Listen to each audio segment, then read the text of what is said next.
110 Newton meters was because I set the torque wrench to 110 pound-feet. Hi, I'm Darren, an untrained amateur who's determined to save one of the last of these classic cars. This is Roy, a 45-year-old 2.8 litre Vauxhall Royale coupe.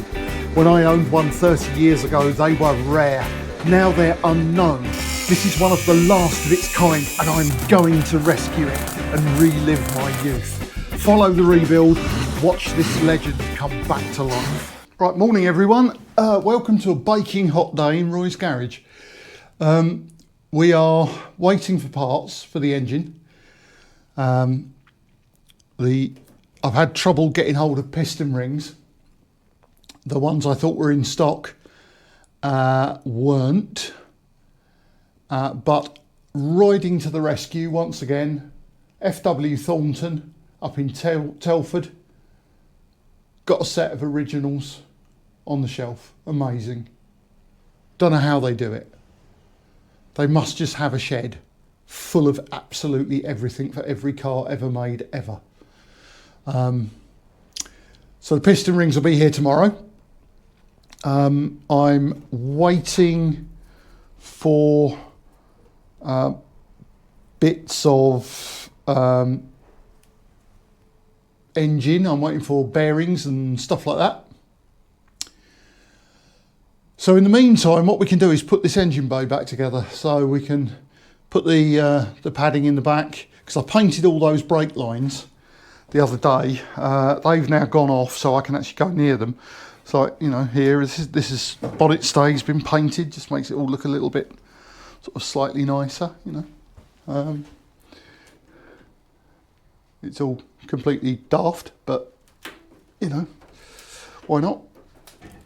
We can sort of put things like these little rubber jobbies back in, and yeah, just put all the wiring back, get the bumper back on. So just a little bit of pottering around, and it's so much nicer in this garage now the floor's been painted. It makes absolutely zero difference to the workability of the garage, but it just actually looks much nicer and feels much nicer, so that's good.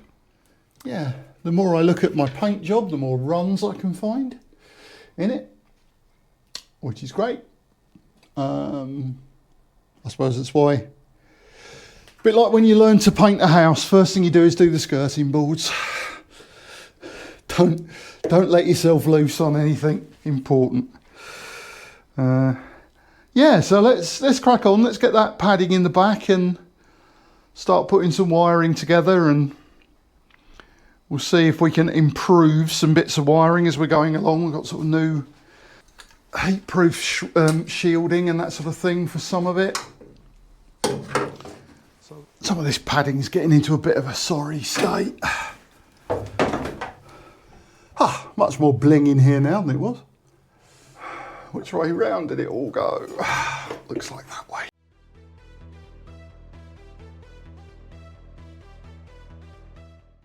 Let's start repairing some of this wiring. Right. First thing we can do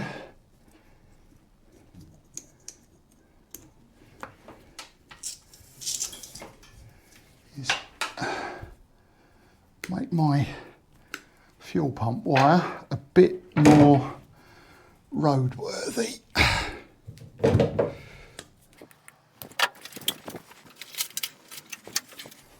So this is a flexible covering.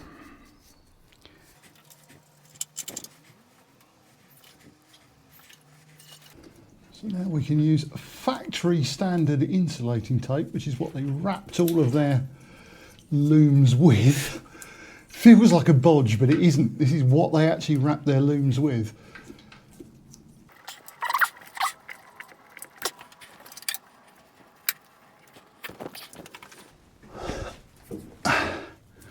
What I'd also like to do is get a earth for the fuel pump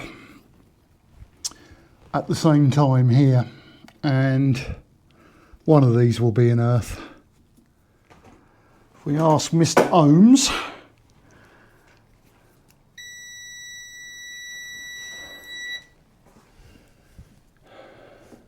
Now, of course, the trouble with doing something like that is you can never guarantee that's actually a real earth. Because they do silly things like switch things with the earths. I wonder if we can risk that. Or shall we just take our own? We have got an opportunity to take one here, actually. Let's take our own, shall we? I've not cut the wire, I've just cut the covering. Those wires are now nicely covered. And if we slide that bit of heat shrink over that intersection there.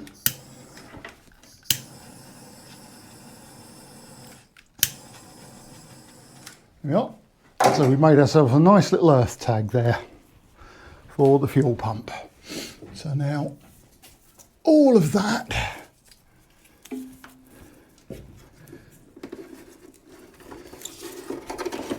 can go where it lives.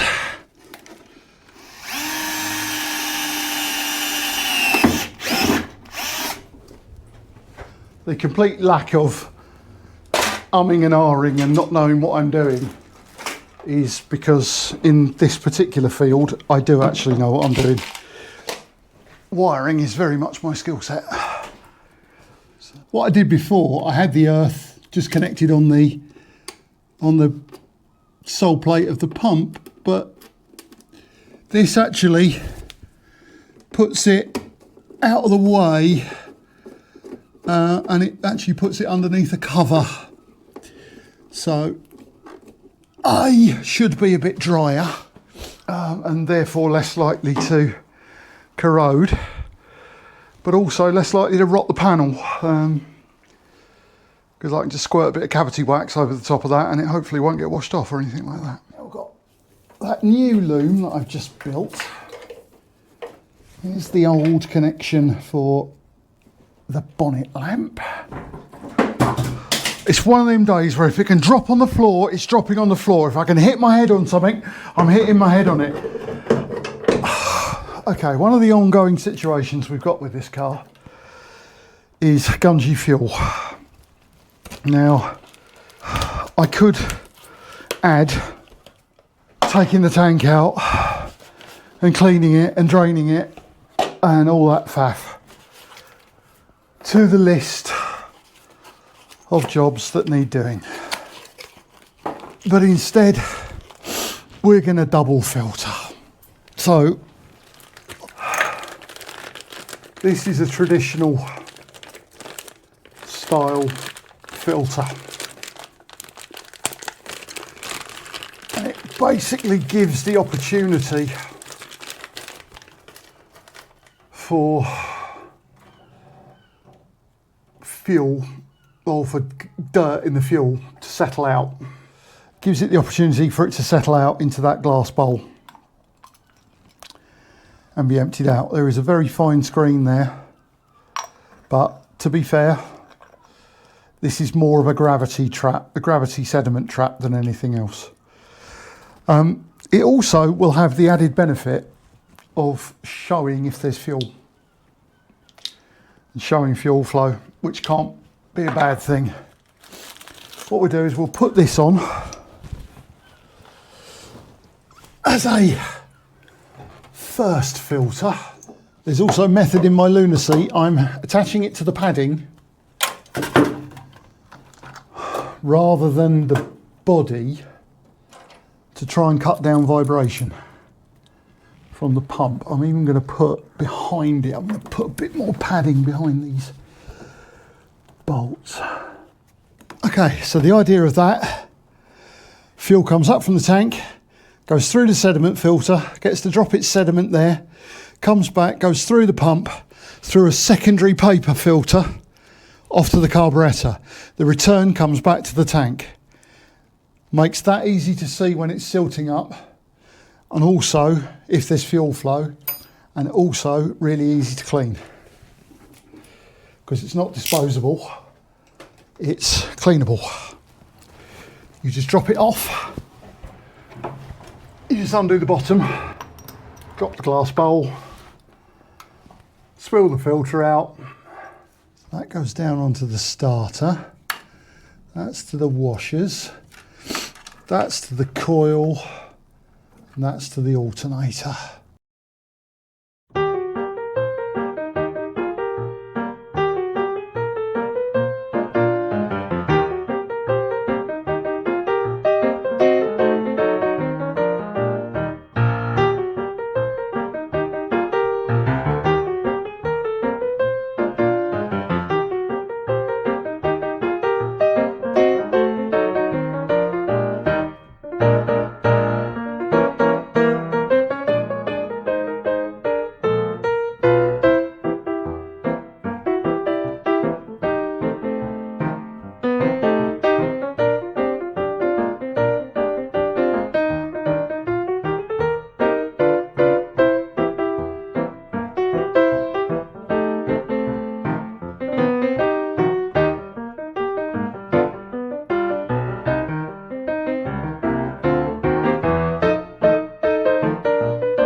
Okay, we have a package. FW Thornton, thank you very much. They do miracles in finding stuff like this.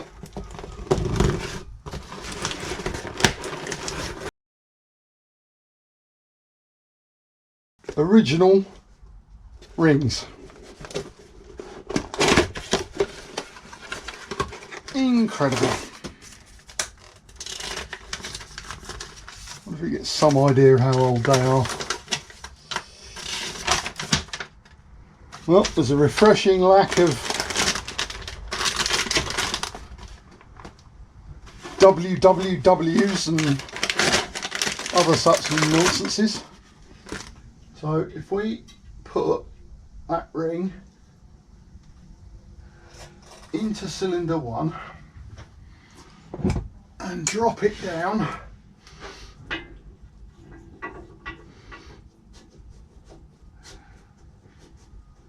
so we'll drop it down to level with the top of that shaft. We'll do them all like that. That seats it into the bore, and now we can take a measurement and see how big the gap is. 0.8 of a millimetre, too big. Let's try 0.5. Yeah, just about. Let's try 0.6. 0.6 is too big. 0.5. Okay. So they are the gap is there on that one. Oh no, 0.6 will go in there. The gap's 0.6. Engine book, which is around here somewhere. That says that compression rings need to be anything from 0.35 to 0.55. I reckon I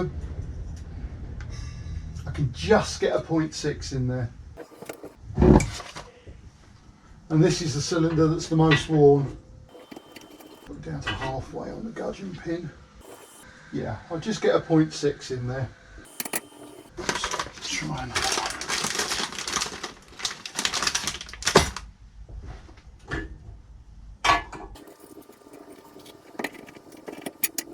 I can't get a 0.6 in that one. Just get a 0.5 in there, so that's to spec. That's good, that means these are already gapped. They don't need to be ground in. Just for a laugh, let's just see what one of the others was. So this is an old one. Yeah, that's got a 0.8 in that. That's 0.8. So the other ones were definitely warm. That's good. That looks like they all fit. I was expecting to have to grind these down.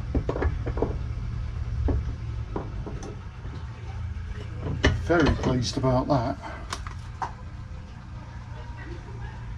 So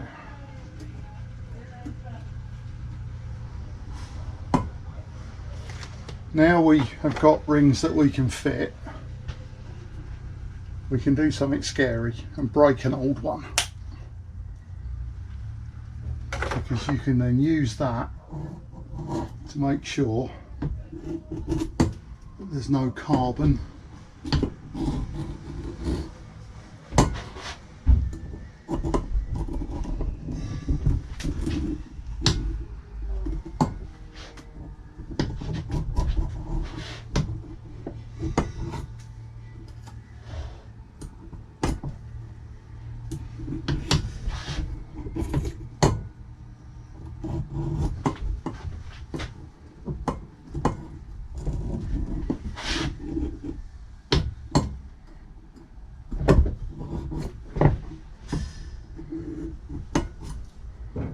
feel when it's clear.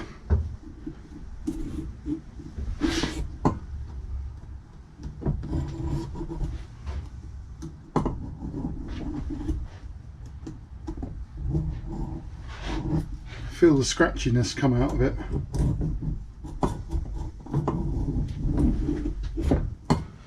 Okay.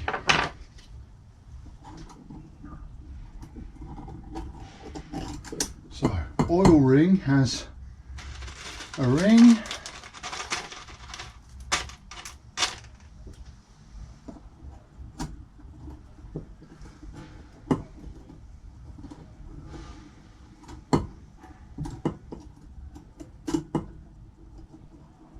I think we put the rings in after.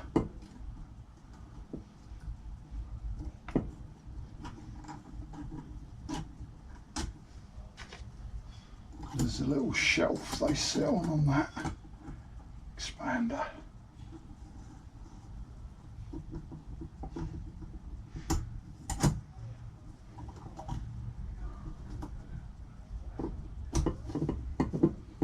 Here we go.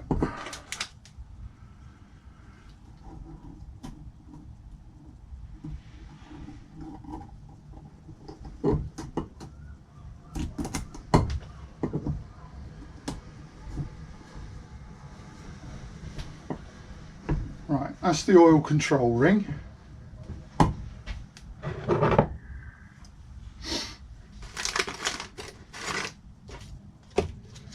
These are the two that we checked. Top. We can now expand it.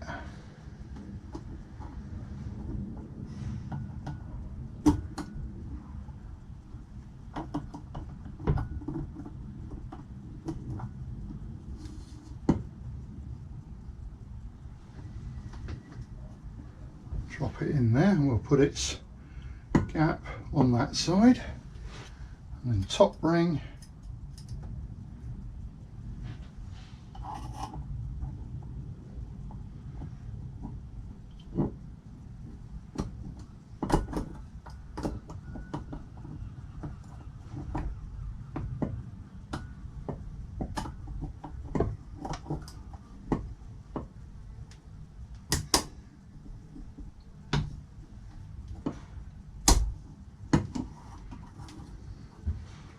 Put its gap on that side. Exotic, this stuff's green.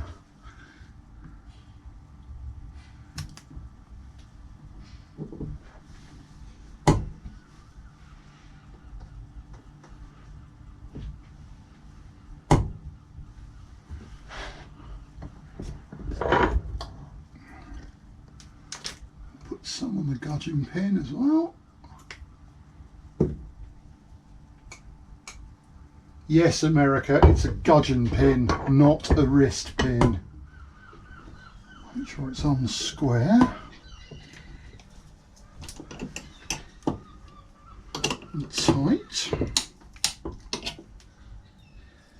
that's now compressed the ring.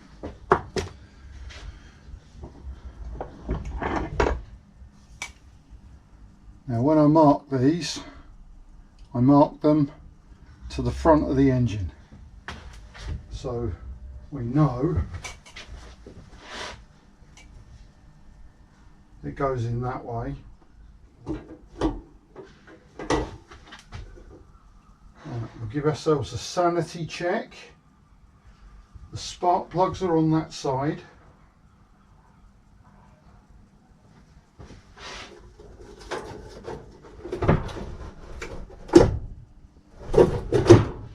And the valves go toward the spark plug, so the dimples are in the right place.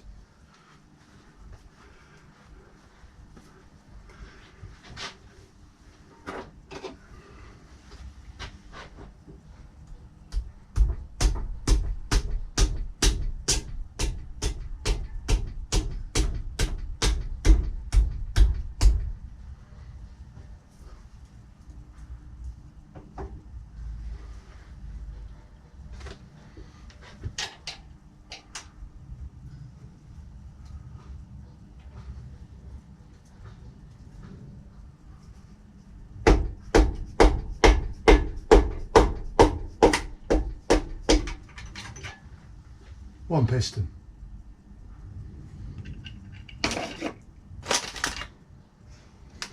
We'll leave them at the top of the bore till the crank's in. But yeah, that's tight. That's nice.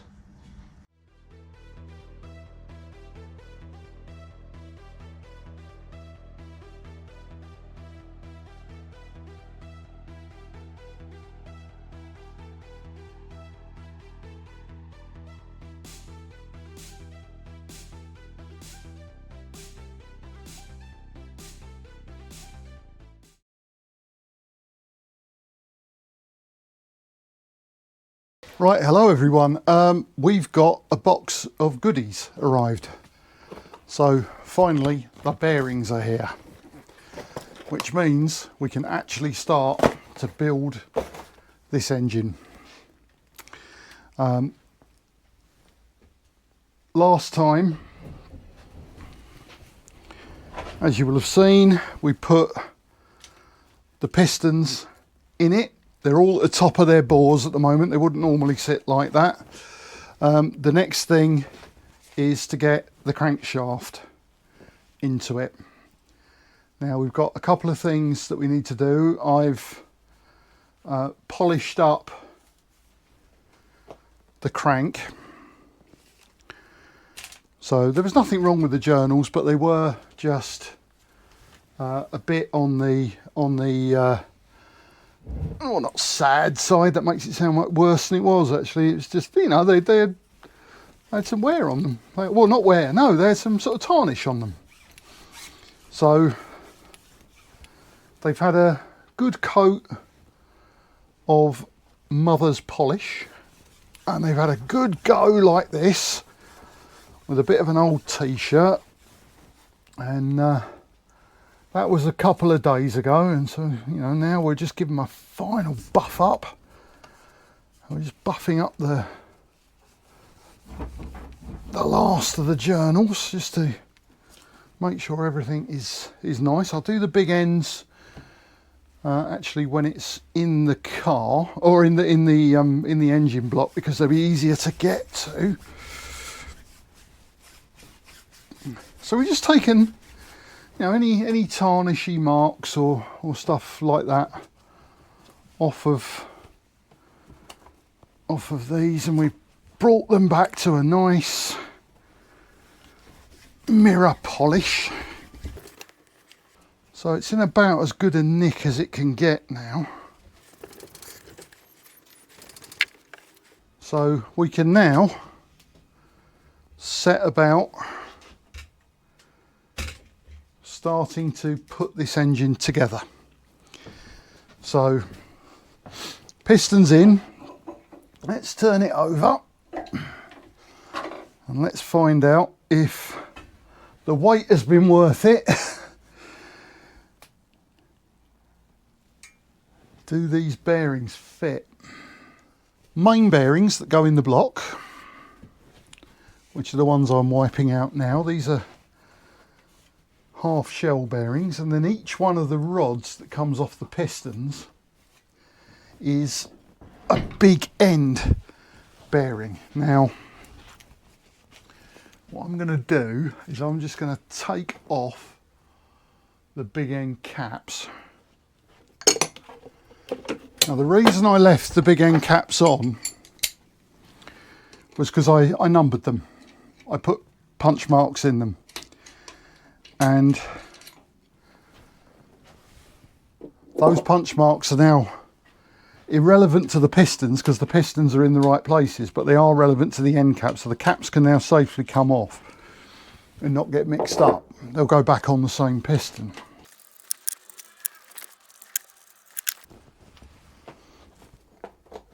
So I've taken the old shells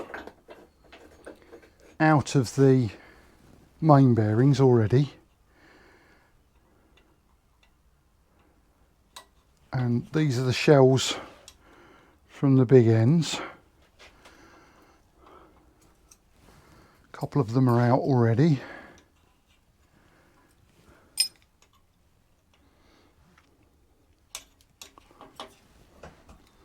They're a bit worn, but they probably would have gone again, but you know, for the sake of it.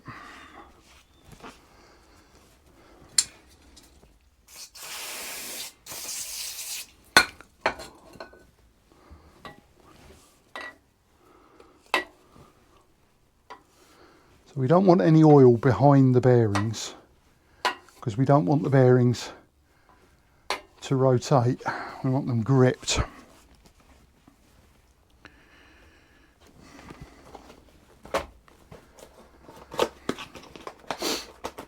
So these are the main bearings. Let's hope they fit.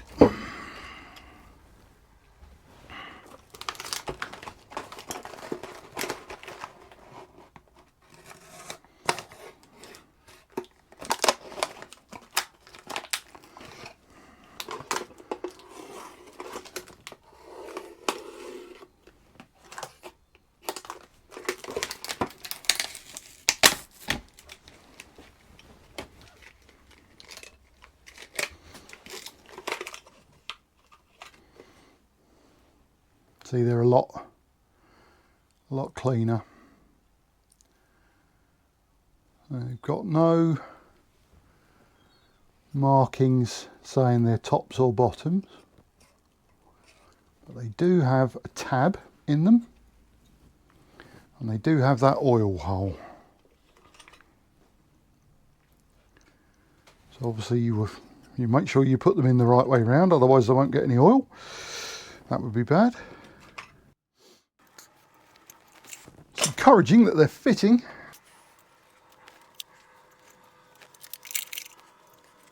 There you go. And the end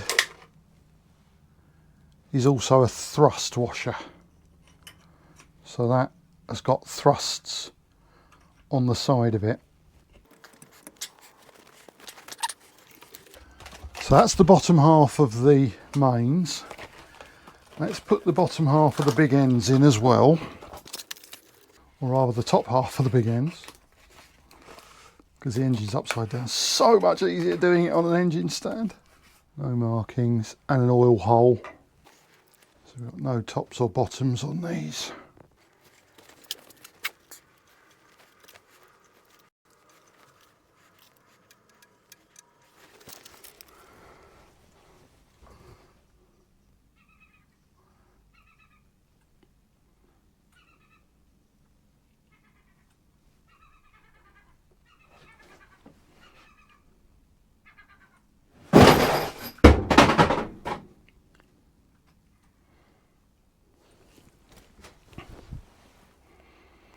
Honestly, I'm sure this place has got a poltergeist.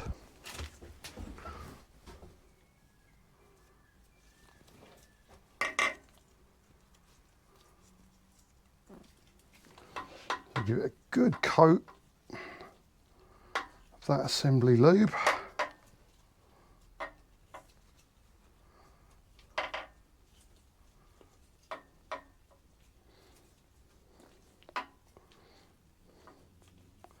Missed one there.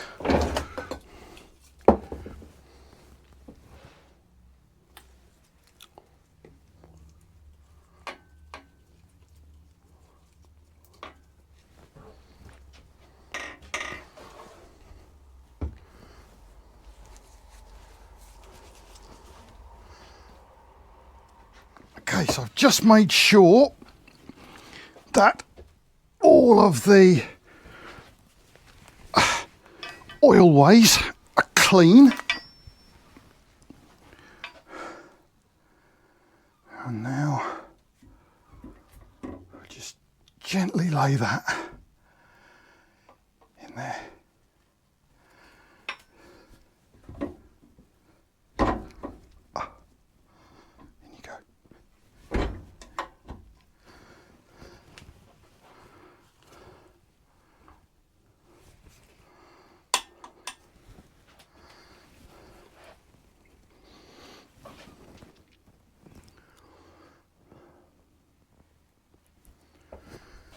Right, and we've got some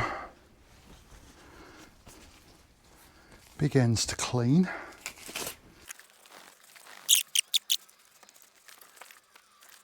Just lift that piston up there.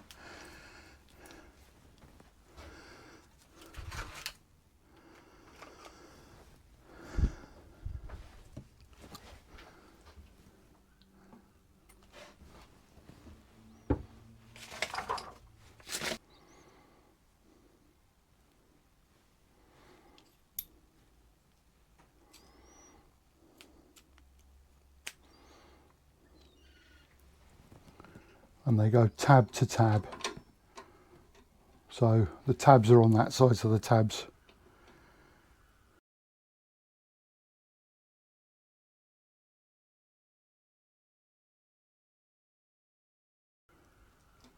Go on that side.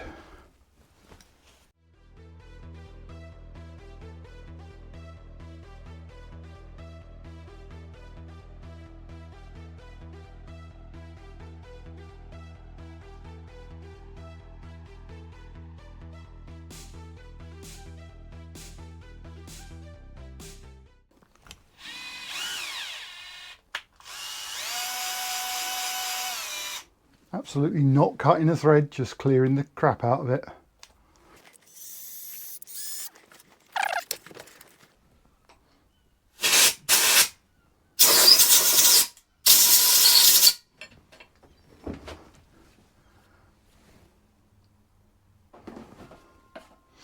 And again, call me a cynical old sausage, but blue Loctite, I don't want my oil pickup falling off on the motorway. I'd also like it, if possible, fitted the right way round. Crankshaft main bearing cap, 110 Newton meters. I think what we'll do, we'll go halfway first.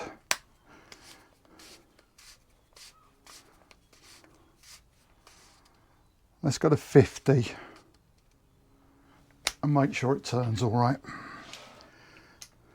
I deliberately haven't done that one yet.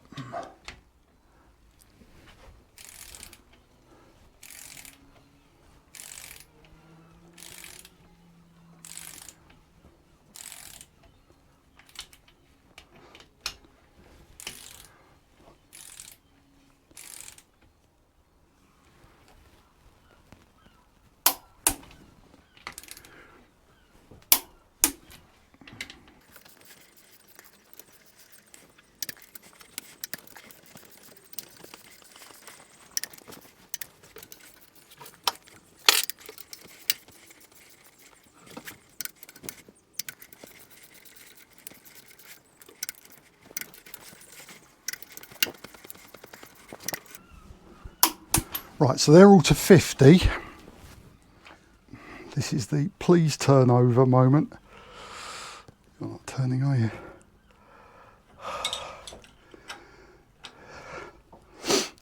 Come on, I know you're going to be stiff, but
That's a specific requirement in the manual to do that, believe it or not. And now we need to get the rear seal on as well. Yeah, so that's now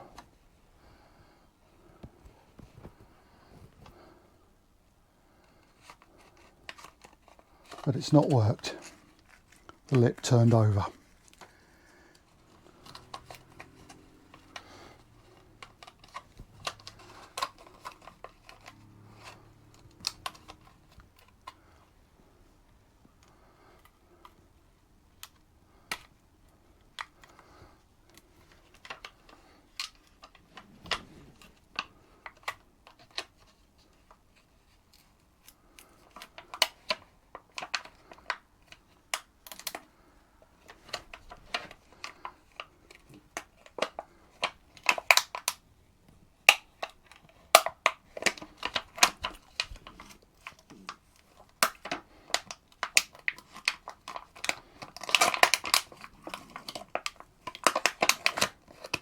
Apparently if that seal goes on too easy, it's wrong.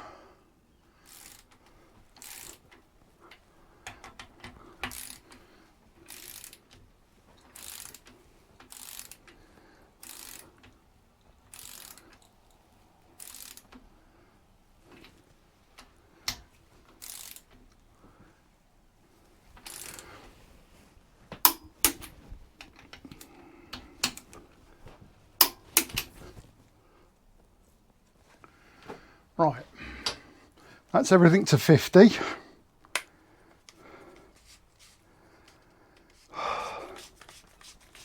Let's get them to 110.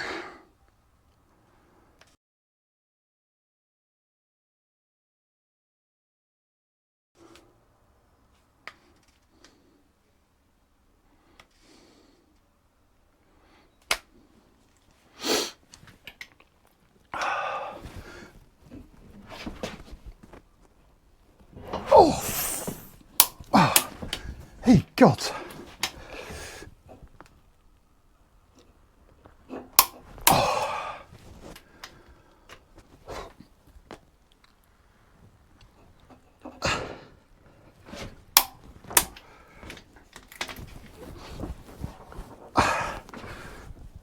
Ooh.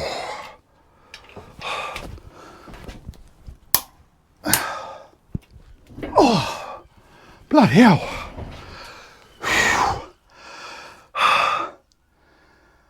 That's knackering.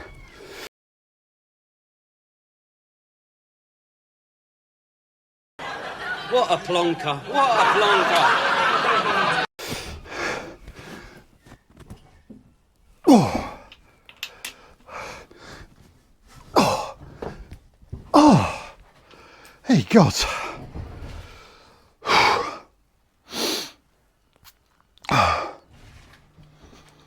Bloody hell.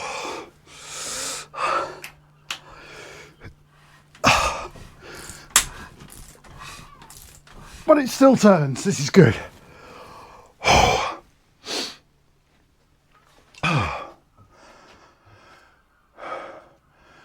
Conrods, 45.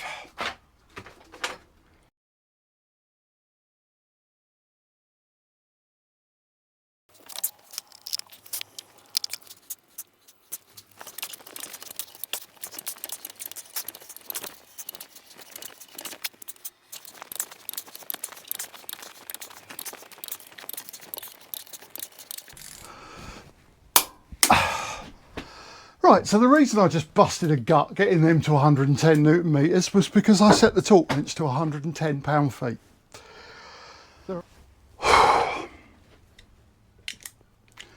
Right, big end caps.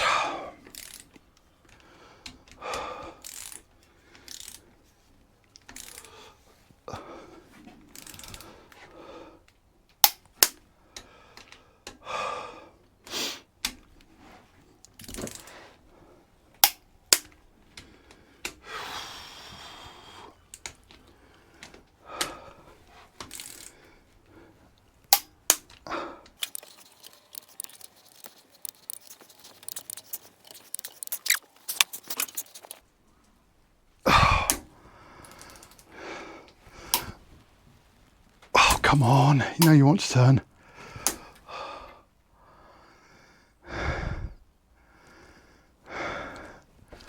Why is that not turning? Why are you not turning?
That's the one.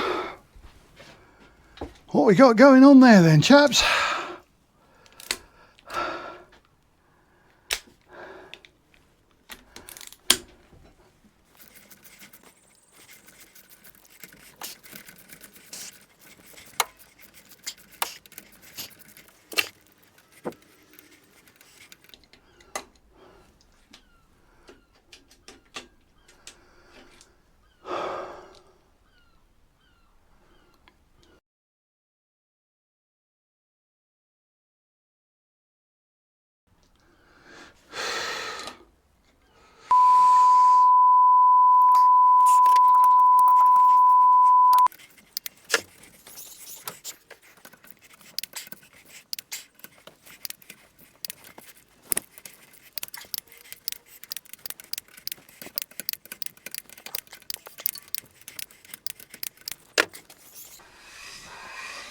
That's a lovely feeling engine now.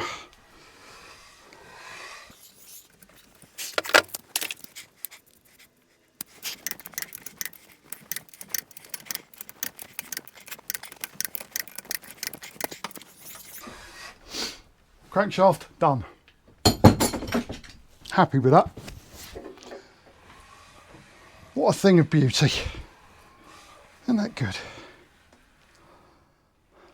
Top dead centre's even happening when it's supposed to. Okay, that makes the next job the timing case. But not today.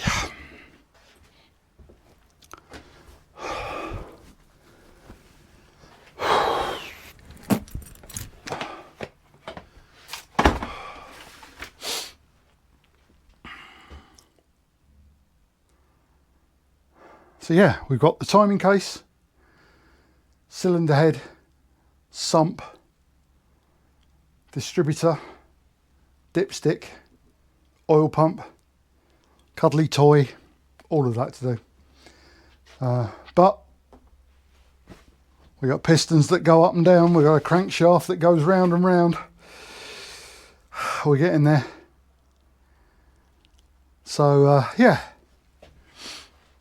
That's enough for today. I was just doing a quick bit after work. Come back on Sunday, because tomorrow I'm off doing other things. I'm actually off telling people wonderful stories about trains. So yeah, Sunday, and we'll come back and we'll put the timing cover on, put the cylinder head on. Good day on this on Sunday. We should get it built. That'll be good.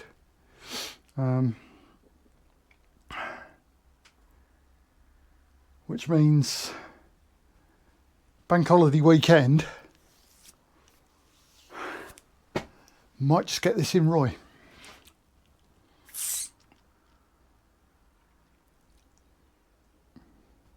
So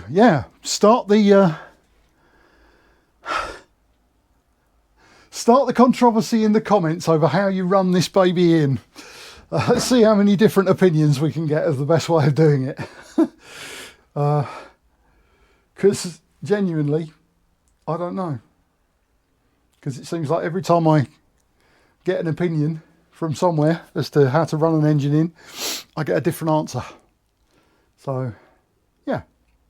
Like, subscribe, share, and I'll see you on Sunday, next video. We'll timing cover it, cylinder head it, sump it, and get it ready to go in Roy. It's only taken a month.